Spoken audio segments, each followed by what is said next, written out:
As we've been reporting, the U.S. and Iran appear closer than ever to entering an agreement that would kick off negotiations on a long-term peace deal. A senior administration official says they're 80 to 85% sure signing will happen in the next few days. The agreement would see the Strait of Hormuz immediately opened. Iran would also begin the process to dismantle its nuclear program. We could also see billions in frozen assets made available to Iran over time if the regime complies with terms of the deal, although the administration has not provided an exact dollar amount. CBS News national security contributor Sam Vinograd joins us now. So, Sam, based on what we know, is one side getting more out of this deal than the other, or is it too early to tell? Lindsay, unfortunately, the answer is it depends. What we don't know now is what the two sides will ultimately agree to, if anything, when it comes to denuclearization. Currently, the text of the MOU that's been briefed to members of the media notes that Iran will give up its current stockpile of highly enriched uranium, and that it'll be destroyed. However, there are really no details about what other nuclear related capabilities and assets Iran would have to give up. So at this point, it is wholly unclear whether Iran will walk away from this, retaining some ability to just rebuild its nuclear program once the conflict is over. Now, on the flip side, certainly Iran has suffered a lot of physical damage within Iran. It's lost a lot of its senior leadership. But from an economic perspective, both Iran and the United States have suffered blows. Iran has been cut off from a lot of oil revenue, and certainly the United States has seen an economic impact when it comes to the price of the pump, rising food costs, and others. So it's very unknown at this point who will walk away having, quote unquote, won this war. Iran could see billions in assets unfrozen if they comply with terms. How significant is that? They could. And again, we just don't know if we're ever going to get to really what is phase two of this agreement. Phase one is signing an MOU that reopens the Strait of Hormuz and then laying out a 60-day clock for negotiations on the nuclear program.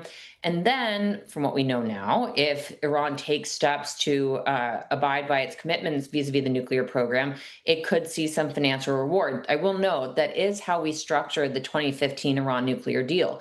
Iran received access to getting sanctions lifted and other financial incentives once it verifiably took steps to meet its commitments under the agreement. So we just don't know if Iran will ever see any cash based on this agreement. And we have learned, for example, in the Gaza context, that the administration does sign deals.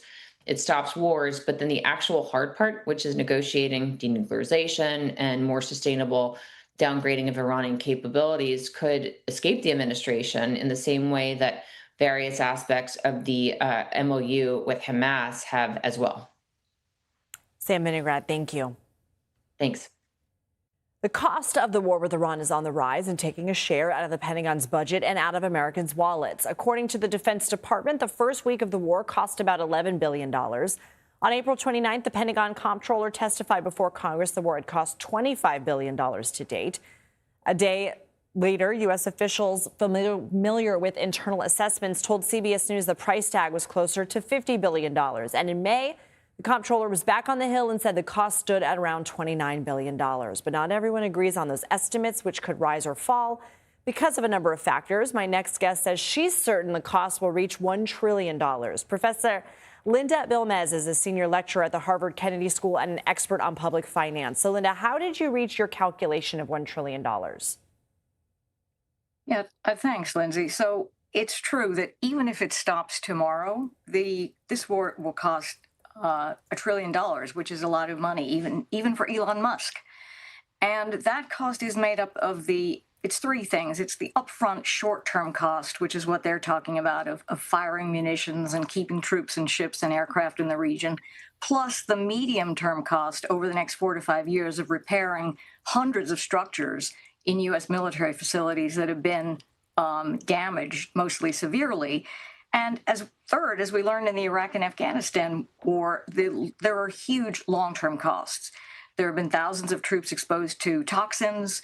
There is a huge Pentagon budget increase. And the kicker is the fact that we have all of this money is being borrowed. And our national debt is already at the highest level since World War II, but we are going to have to pay interest on all of the money at much higher borrowing rates than we did in the 2000s. Can you go into more detail about the short and the long-term costs? Sure. I mean, the short term costs, when you see these numbers, what they are talking about is the cost of when they bought them in the inventory. But the Pentagon can't do, it flunks its budget. And what most people do is they use accrual accounting. And so they look at the replacement cost. So, for example, yesterday we fired 49 Tomahawk missiles. Now, a Tomahawk missile that we have already in storage is 1 to 2 million, but to replace it is 4 to 6 million. So it's the proper cost is 250 million for just what we did yesterday, not a third of that, which is what they're saying. The long-term costs are really driven by paying lifetime benefits to veterans who have been exposed, in this case, to contaminants and toxins. We have about 60,000 troops who have already been in the region now for the past couple of months. Most of them have been exposed to something, and they will be eligible to receive lifetime benefits.